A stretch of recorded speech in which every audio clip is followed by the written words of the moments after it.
Já apresentei, né? Daniel, membro da Igreja Batista Boas Novas. Chega, né? Noivo da Nathalie. Tá bom, né? E aí peço que os irmãos orem, que a gente está se preparando para casar. Quem já passou por isso sabe como é que é. Eu sei que ficar casado é mais difícil, mas casado é um trabalho só Jesus. A gente está entrando numa campanha, sério mesmo, a gente está entrando numa campanha séria de oração para que Deus haja e abra as portas. Amém? Peço que você ore também. E eu vim durante todo o dia pensando, Senhor, o que eu vou ministrar? E a gente prepara uma palavra, prepara outra. E o pastor tinha falado para mim sobre o foco que a igreja está abordando nesse tempo. Mas Daniel, não se preocupe com o foco, porque a gente está tendo fórum. Quem sou eu para me atrever a falar daquilo que já está sendo ministrado? Mas o Senhor colocou uma palavra no meu coração. Eu queria que você abrisse a sua Bíblia no livro de Esther, capítulo 4, versículo 16. Esther, capítulo 4, versículo 16.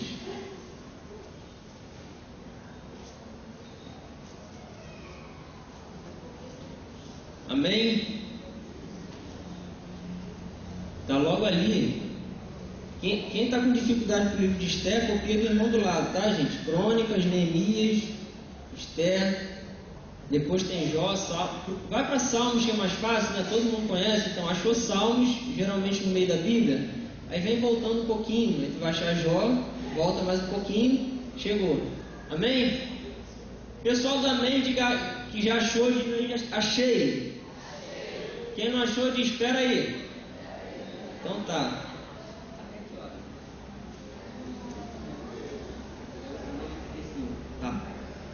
Pessoal que estava no pé, Esther, capítulo 4, versículo 16.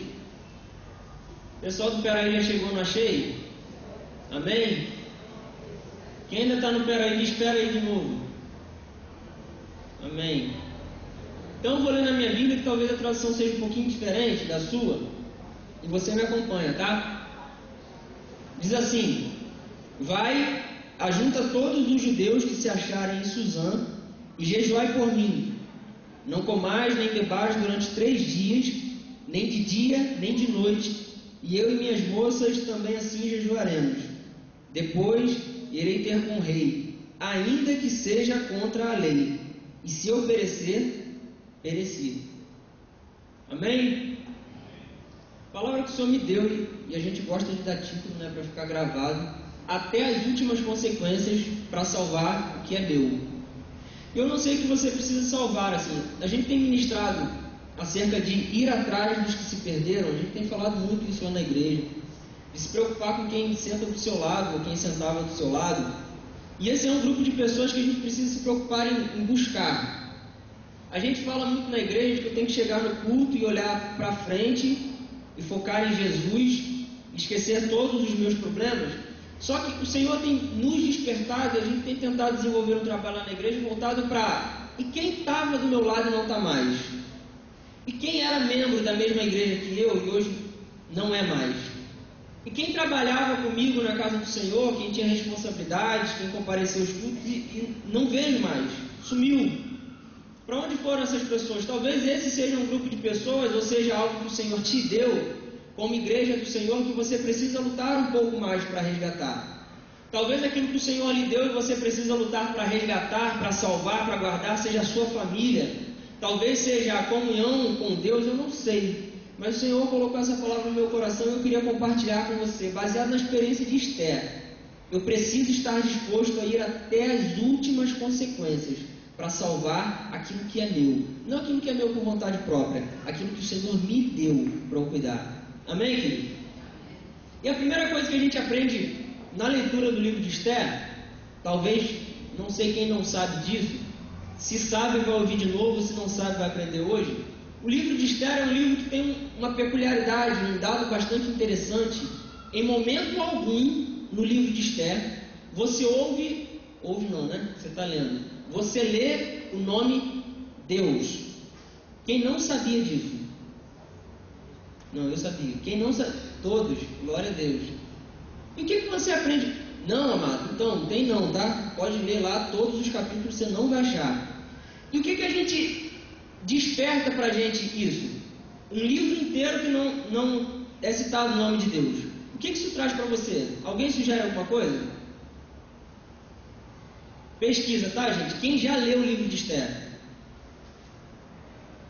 Glória a Deus. Então, sabe o que me traz?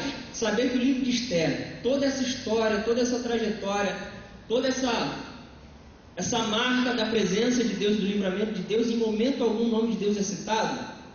Isso me faz entender que eu preciso confiar que Deus está agindo até mesmo quando eu não estou vendo. Você entende isso? O livro de Esther mostra claramente que Deus foi quem livrou o povo. E a gente vai decorrer a história durante a mensagem. Mas uma coisa fica clara, que ainda que o nome de Deus não seja citado, e ainda que eu não veja o Senhor, eu preciso continuar crendo que Ele está agindo ao meu favor. Amém, querido? E talvez isso seja difícil, talvez na leitura de um livro isso seja difícil de você imaginar que Deus está ali se Ele não é citado.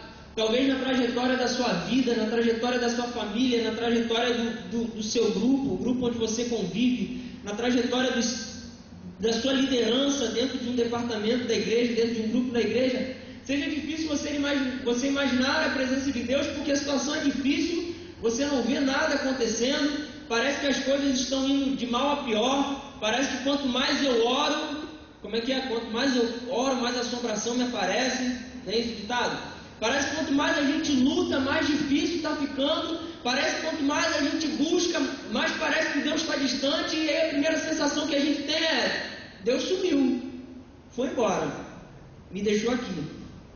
A história de Esther é uma prova clara de que ainda quando eu não vejo, o Senhor continua agindo a meu favor. Amém, querido? É gol do Flamengo, é? Não. É? Tem misericórdia, Senhor. Vamos pregar, queridos, amém? Deixa eu te falar o que está acontecendo aqui no livro de Esther. O rei Assuero, nome bonito, imponente, coloque no seu filho quando você tiver um, porque eu não vou fazer isso. Assuero, rei Medo-Persa, homem poderoso, tremendo. Diz a Bíblia que ele tinha uma rainha chamada Vasti. Vasti não era daquelas mais sociáveis, né? Não era muito social ela. E aí o rei faz uma festa, prepara um banquete e convida que Vasti apareça diante dele. O que acontece é que Vasti se nega a entrar à presença do rei Assuero, o que o deixa bastante indignado. Hoje em dia, se o marido fala para sua esposa, né, prepara uma janta para mim, se de repente ela não prepara, a gente releva, né? Tem que relevar, eu ainda não casei não, mas estou me preparando psicologicamente para isso, né? Mas naquele tempo, querido, o rei Medo-Persa era um negócio muito bravo. O rei Medo-Persa, ele tinha uma coisa que o decreto dele era um troço tão poderoso, que nem ele mesmo podia voltar atrás na sua palavra. Nem o próprio rei poderia desfazer um decreto dele. E daí, ao convidar a rainha Vasti para estar no seu banquete, ela se nega terminantemente: não vou. E aí, qual é a melhor atitude que ele pode ter? Ele destituiu Vasti do seu cargo, e daí ele abriu uma votação, uma disputa, uma espécie de campanha, uma espécie de campeonato para eleger a nova rainha. E daí, no meio dessas candidatas todas, aparece uma mulher chamada Esther. Esther era judia. E se Esther era judia, o que ela estava fazendo ali no reino dos Medo-Persas?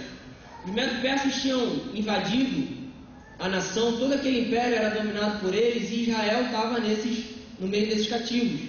Esther, sobrinha de Mardoqueu, estava entre as candidatas.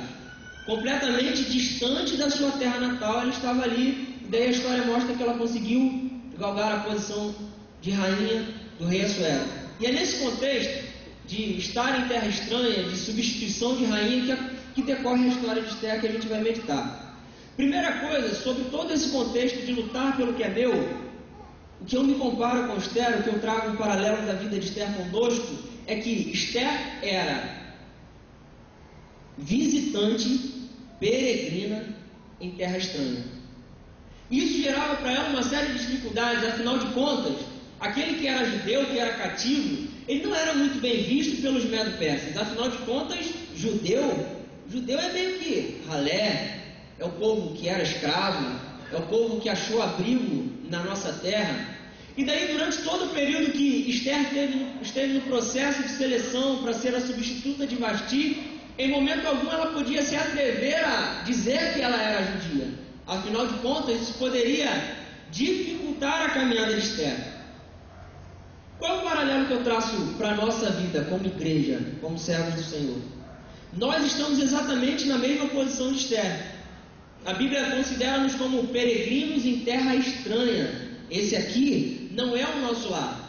E a partir do momento que eu entendo isso, eu vou reconhecer que eu vou ter dificuldades para atingir os objetivos que Deus traçou para a minha vida, porque afinal de contas, a Bíblia diz que se eu me constituo como amigo de Deus, eu sou inimigo do mundo. A partir do momento que eu sou amigo de Deus, eu começo a enfrentar todo e qualquer tipo de oposição, porque o mundo se opõe a tudo aquilo que glorifica o nome de Deus. Assim como Esther, nós somos peregrinos ou visitantes em terra estranha. Eu preciso estar preparado se Deus colocou algo no meu coração, e se eu vou lutar em prol disso, eu vou ter inúmeras dificuldades para lutar por aquilo que Deus me deu. Mas como eu disse no início, eu não posso desistir, porque ainda que os meus olhos não vejam, Deus continua pelejando ao meu favor. Amém, querido? Segunda coisa que eu me identifico com Esther, e eu trago dessa mensagem, é a pergunta: protegida no palácio? Capítulo 4, versículo 3. No meio desse contexto, o que acontece? Deixa eu ser breve, tentar fazer isso. Vamos lá. Mardoqueu, tio de Esther, era gente boa, descobriu uma artimanha para matar o rei, e daí o seu algoz, o seu inimigo, era um dos assessores do rei, que chamava Amã, ou Ramã. E pensa num sujeitinho ruim. Eu costumo falar que existem pessoas que são servas de Deus e dão lugar e são usadas, pelo inimigo, Não, Amã não era nem servo de Deus, ele era servo do cão, usado pelo cão, instrumento do cão. Tudo que não prestava era Amã, era esse aí. Ele era um dos conspiradores contra o rei, desejava ser honrado, e daí ele prega uma peça e ele fala para Assuero o seguinte: Assuero, olha só, você tem que dar um jeito, porque esse povo judeu aí está crescendo, eles acharam abrigo no teu reino, eles estão crescendo, eles estão ficando fortes, e eles adoram aos deuses diferentes do que a gente adora. Você tem que decretar aí que a gente vai exterminar todos eles. Assuero, contaminado por aquela palavra, estabelece esse decreto. E daí, qual é a situação do povo agora? Esther está lá no palácio, na boa vida, teoricamente. Enquanto isso, há um decreto de que todos os judeus seriam exterminados. E daí Mardoqueu recorre a Esther, afinal de contas ela estava no palácio meio que escondida, ela não podia revelar a sua verdadeira origem. E daí Mardoqueu manda recado a ela, dizendo que ela precisava fazer algo. E aí o versículo 13, a palavra de Mardoqueu diz: e não imagines que por estares no palácio estarás segura. O que eu trago para a minha vida? Às vezes, por a gente achar que por entendermos que somos salvos, por entender que somos protegidos pelo Senhor, por entendermos que estamos dentro de uma igreja, a gente acha que a gente está protegido de uma série de coisas que os outros lá fora não estão protegidos. Mas eu queria te dizer que nós estamos sujeitos às mesmas dificuldades que todo e qualquer ser humano está. E às vezes a gente se acha tão protegido, a gente se acha tão guardado, a gente se respalda na posição que a gente ocupa, porque eu sou membro de uma igreja, porque eu sou salvo, lavado e remido no sangue do Senhor Jesus, e a gente vive uma vida muitas vezes achando que em momento nenhum a gente vai ter dificuldade, afinal de contas a gente está na casa do rei. Mas eu queria te dar um aviso, queridos, e a gente precisa estar atento para isso. Dias se aproximam em que a igreja do Senhor vai ser perseguida, em que a igreja do Senhor vai ser, como já é, pressionada. Eu preciso estar atento que a perseguição não veio apenas para os que estão lá fora. As dificuldades não virão apenas para os que estão do lado de fora. Eu, que vivo dentro da casa do rei, estou sujeito a sofrer perseguições e dificuldades. Eu preciso estar atento a isso e me preparar para quando chegar esse dia. Você entende isso, filho? Os homens têm formulado leis, e algumas explícitas, outras não explícitas, que vão contra a autoridade da igreja do Senhor. E eu preciso estar atento e preparado para o dia em que a perseguição baterá à porta da igreja. Se eu vou estar protegido ou se eu vou estar disposto a lutar contra tudo isso. Amém, amém? Eu preciso ir até as últimas consequências. Terceiro ponto, qual é o motivo da posição? Às vezes a gente recebe bênçãos do Senhor, e eu vou ler o versículo 14, diz o seguinte: pois, Mardoqueu ainda falando da Esther, se de todo te calares agora, socorro e livramento de outra parte virá para os judeus, mas tu e a casa de teu pai perecereis. E quem sabe se não foi para tal tempo como este que chegaste ao reino. A gente aprende duas coisas sobre aquilo que Deus dá. Primeiro, Deus dá bênçãos, Deus dá posição, Deus dá cargos, Deus dá ministérios, de acordo com a soberana vontade dele. Amém? Segunda coisa que eu aprendo daquilo que Deus me dá: nada que Deus me dá é especificamente e exclusivamente para mim. E daí eu te dou provas bíblicas. Vamos lá? Israel era a nação escolhida pelo Senhor, sim ou não? Sim, amém. Qual era a missão? De Israel virá a luz para as nações, sim ou não? Sim. Abraão, que foi o progenitor de todo o povo judeu, Deus lhe deu uma promessa e disse: em ti serão benditas todas as nações da terra. Havia uma promessa, sim, eles eram privilegiados, eles eram honrados, eles eram uma nação especial, uma nação privilegiada, mas tudo que Deus tinha dado a eles como bênção não era exclusivamente para eles. Eles foram abençoados para que fossem bênção para outras nações. Nós somos abençoados da mesma forma. Atos capítulo 1, versículo 8: e recebereis poder quando descer sobre vós a virtude do Espírito Santo, e ser-me-eis testemunhas tanto em Jerusalém, Judéia, Samaria, até os confins da terra. Então eu recebo algo do Senhor para ser bênção. Primeira epístola de Pedro, capítulo 2, versículo 19: mas vós sois geração eleita, sacerdócio real, nação santa, povo adquirido, propriedade particular de Deus, para que anuncieis as virtudes dos que vos chamam das trevas para a sua maravilhosa luz. Tudo que eu recebo de bênção do Senhor deve servir como instrumento de bênção para outras vidas. Você entende isso, querido? Amém? A posição onde eu cheguei no meu trabalho, no meu ministério, na minha posição social, na minha experiência de vida, na constituição da minha família, tudo que eu recebi do Senhor e tudo que eu tenho recebido do Senhor, eu preciso entender que deve servir de instrumento para abençoar outras vidas, porque essa é a função da igreja do Senhor. Não apenas ganhar almas, mas abençoar aqueles que estão ao nosso redor. Você entende isso, querido? Amém? Por um motivo específico, Esther chegou à posição que ela chegou, para que ela fosse instrumento de livramento do seu povo, da nação, do povo judeu. Você entende isso, querido? Amém? Foi esse o motivo da posição. Quinto ponto, ou quarto ponto, que eu trago para a nossa meditação nessa noite: a coragem do sacrifício está inserido nesse versículo que nós lemos, versículo 16. E todo o centro da mensagem se resume no finalzinho do versículo 16. O decreto já tinha sido emitido pelo rei, decreto Medo-Persa não poderia voltar atrás, e agora o recurso que Esther tinha era entrar na presença do rei e tentar conseguir um benefício, de alguma maneira. Para o pessoal que levantou a mão, que disse que já leu, já sabe da história, estou só repetindo, né? O que não leu, então vai acompanhando aí, depois lê em casa. Esse era o recurso que Esther tinha, ela precisava entrar na presença do rei. Só que olha que coisa interessante: Esther agora era rainha. Rainha era esposa do rei, sim ou não? Sim, é. Mas naquele tempo não era como hoje. A mulher entra no quarto a hora que quer, o marido entra no quarto a hora que quer, a mulher fala com o marido a hora que quer, né? Não, naquele tempo não, tá? Naquele tempo nem a rainha entrava na presença do rei sem ser convidada. Olha que coisa tremenda. E qual era a sentença? Se a rainha, se a mulher ou se qualquer outra pessoa entrasse à presença do rei sem ser convidado, qual era a sentença? Morte. Era isso aí. Não tinha cadeia, não tinha exílio. Entrou na presença do rei sem ser convidado, era passivo de morte. Mas olha que coisa tremenda. A partir do momento que Esther assume a sua responsabilidade, ela diz essas palavras que para mim são poderosíssimas. Depois irei ter com o rei, ainda que seja contra a lei. E se eu perecer, pereci.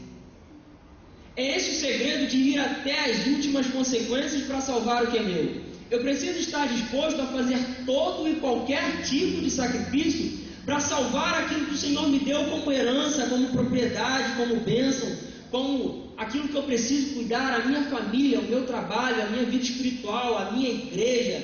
E daí às vezes a gente acha que tarefa de cuidar da igreja é do pastor, tarefa de manter a igreja é do pastor. O pastor é líder e autoridade espiritual sobre a minha vida, mas como corpo, Todos nós somos responsáveis pela saúde da igreja.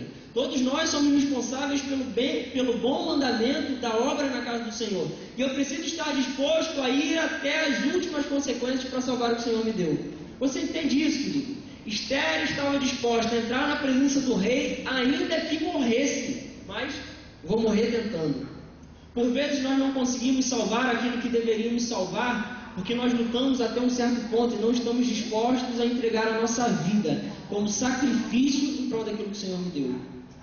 Se a tua família precisa ser salva, se o teu filho precisa ser salvo, se a tua vida espiritual precisa ser salva, você precisa estar disposto a ir até as últimas consequências, ainda que você morra, mas morra lutando por aquilo que o Senhor colocou na sua mão como responsabilidade. Amém, querido? Quinto ponto, e aqui eu encerro: intimidade para ser atendido. Veja que coisa tremenda, e para mim isso é lindo. Eu não sei se isso acontece com alguns irmãos, mas por muitas vezes, eu estou na casa do Senhor, pronto para receber a palavra do Senhor, e durante a pregação algumas coisas saltam assim, chamam a minha atenção. E uma vez eu vi uma pregação que falava sobre Esther, e daí durante aquela mensagem me saltou algo aos olhos e eu não lembro mais de nada da mensagem, só disso. E qual é o boom que eu tive quando eu ouvi aquela mensagem? Escuta isso, hein, gente? Daí é segredo pro resto da vida.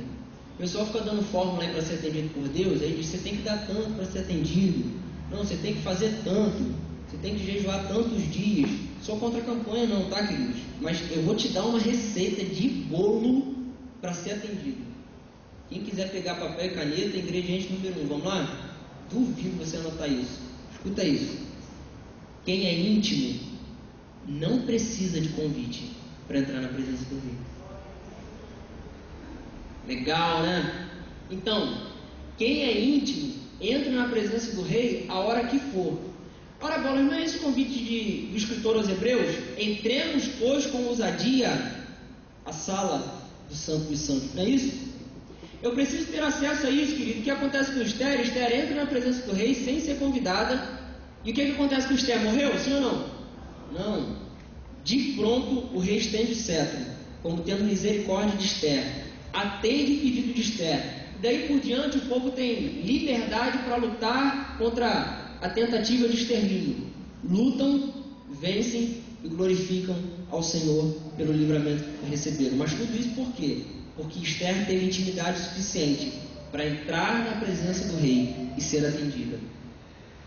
Então, a receita de bolo, que é ser atendido por Deus, querido, seja íntimo dele. O que acontece muitas vezes é que a gente fica lutando e procurando fórmulas erradas, e a gente fica acreditando em fórmulas mágicas para ter oração atendida. Não existe fórmula mágica. Quanto mais perto de Deus, quanto mais íntimo de Deus, mais fácil fica de eu ser atendido. Afinal de contas, não é isso que acontece na relação filho e pai? Diga lá, eu sou filho de um pai só, mas eu sou irmão de mais 3, tá? Somos nós e mais 4.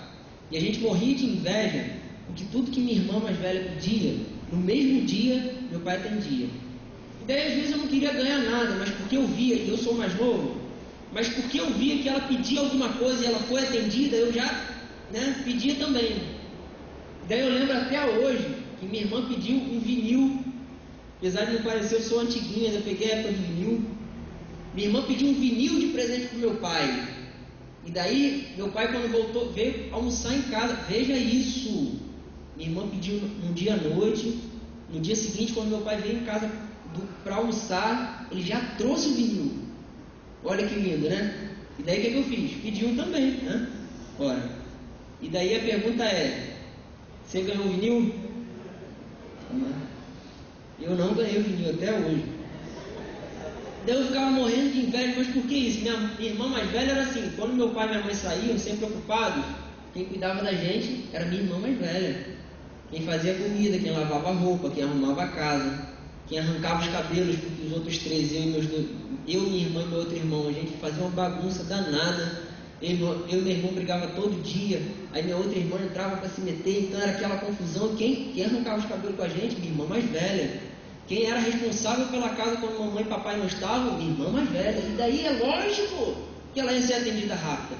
Não porque ela se tornava merecedora, mas porque papai e mamãe entendiam que se eles pedissem alguma coisa, eles seriam atendidos. Existia uma intimidade muito maior. Assim é. E não que Deus tenha filhos prediletos. Querido, esqueça isso. Eu não estou aqui pregando a doutrina de que Deus tenha filhos prediletos. Deus ama a todos de igual forma. Mas a Bíblia me mostra que Deus tem filhos mais achegados. Isso é bíblico, tá? Jesus teve uma multidão que o seguia, 70 discípulos fiéis, 12 apóstolos, 3 que estavam sempre com ele e 1 que deitou a cabeça no seu ombro. Deus não tem filhos prediletos, tem filhos chegados. Quer ser atendido por Deus, querido? Quer estar disposto a salvar a sua vida, a sua família, a sua comunhão com Deus e quer ter chance de ser atendido? Seja íntimo do Senhor. Aí você tem liberdade para entrar na casa do Senhor e pedir o que você quiser. Durante um tempo eu questionava alguns textos da Bíblia, eu encerro aqui de verdade, como por exemplo Salmo 37, 5, 4 e 5. Deleita-te no Senhor e Ele considerará os desejos do teu coração. E eu ficava pensando, porque a Bíblia diz que o coração do homem é enganoso. Como é que Deus vai conceder os desejos do meu coração? E daí o Senhor mostrou para mim o grande segredo desse texto, que tem tudo a ver com ser íntimo do Senhor. Deleita-te no Senhor, descansa no Senhor, mergulha no Senhor, goza da presença do Senhor, tenha prazer em estar na presença do Senhor. A partir daí, o meu coração e a minha mente vão sendo transformadas à imagem da mente do Senhor. E daí eu começo a desejar aquilo que Ele deseja. Aí 3, 4, Senhor, eu quero, porque eu sei que o Senhor quer. E aí Deus faz. Amém, querido? Que o Senhor lhe abençoe. Que essa palavra possa falar ainda mais no seu coração. Eu agradeço a oportunidade, querido.